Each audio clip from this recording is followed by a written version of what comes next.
বিপ্লব সরকার তাদের চাকরিচ্যুত করে তাদেরকে দীর্ঘদিনের পুঞ্জীভূত ক্ষোভ একত্রিত হয়ে আজকে ছাত্রদের সাথে গোটা দেশবাসী নেমেছে, মায়েরা নেমেছে, ভাইরা নেমেছে,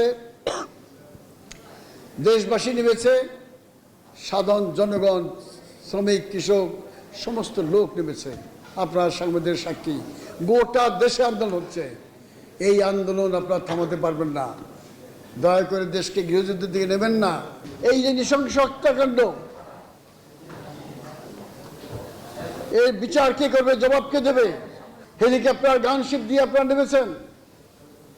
আপনাদের যত বাহিনী আছে, আনসার, পুলিশ, র্যাব, বিজিবি এবং হেলিকপ্টার, গানশিপ, তারপর নামাইছেন সশস্ত্র বাহিনী। কেন?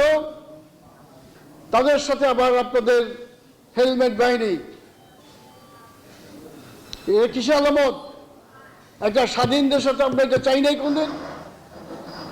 এই স্বাধীন দেশে কি আমাদের কথা বলার কোনো অধিকার থাকবে না? অধিকারের কথা বললেই কি আমাকে গুলি খেতে হবে? এই ছাত্রদের ন্যায্য আন্দোলনের সাথে সম্পূর্ণ আমরা একমত পোষণ করছি এবং আমরা অঙ্গীকার করছি যে তাদের পাশে আমরা থাকব। ছাত্র জনতার এই আন্দোলনে জাতীয় পার্টি সক্রিয় ভূমিকায় থাকবে এখন থেকে। এবং দাড়িগুজি হত্যাকাণ্ড, এইটা দায় দায়িত্ব এই আওয়ামী লীগের সাধারণ সম্পাদক ওবায়দুল কাদের দিতে পারেন না। উনি যেহেতু ছাত্রদের দমন করার জন্য নির্দেশ দিয়েছিলেন, তার পরিপ্রেক্ষিতে শত শত মায়ের কোল খালি হয়ে গেছে।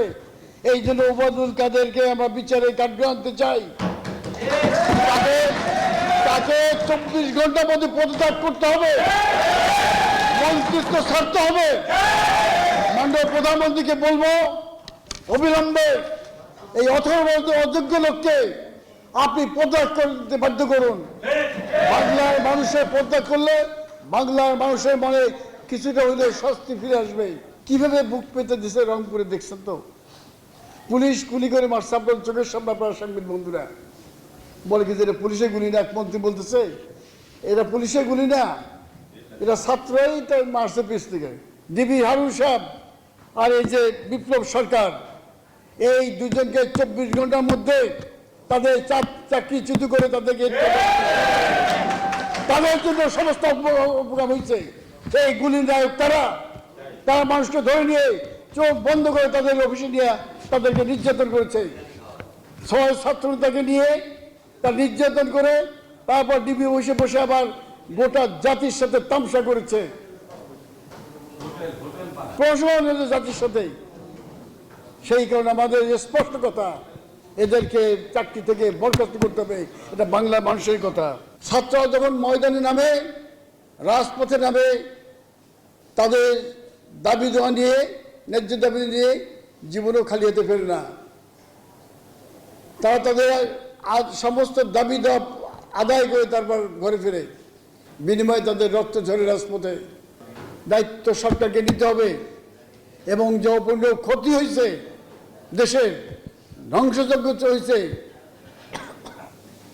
সেইগুলোর দায়িত্বও কিন্তু এই ওবায়দুল কাদেরকে বহন করতে হবে। কারণ তার জন্য আজকে এই ঘটনা উৎপত্তি সেখান থেকে। সেই জন্য আমাদের স্পষ্ট কথা, সকলকে নিঃশর্ত মুক্তি দিতে হবে।